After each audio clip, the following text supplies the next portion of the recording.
Hey guys, coming at you with a quick video here showing you how to fix the sunroof drain on your Volvo XC90. I'm gonna go right into it. So first thing you need, something really thin here to push out this bolt cover. You're gonna scratch it up most likely in the process, so find something with the thinnest tip you can. I used a screwdriver and a interior trim tool on that side, and it was a lot harder than this little pick, so I just use this. Once you get that done, get your 10mm socket and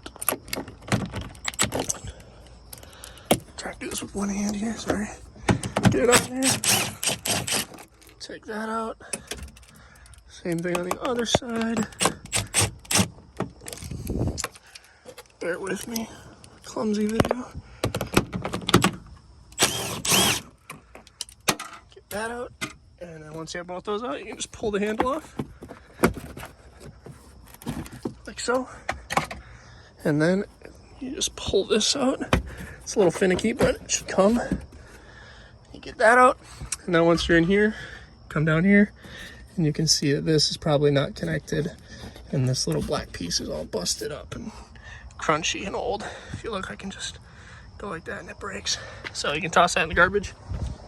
And then what you're gonna need is a 3/8 inch brass fitting and a 3/8 inch hose. You can see I already did this side.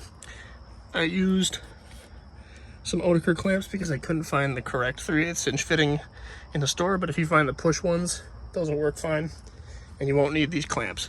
But then you take about 6 inches of PVC hose here, and there's a small hole that black angled piece was in, and you just shove that down into the hole and make sure it's connected, and you should no longer have water leaking into your floorboards. I just cleaned this one out, and it should be good to go here now that this is back together, and no more leakage. So thanks for watching. Leave a like and subscribe.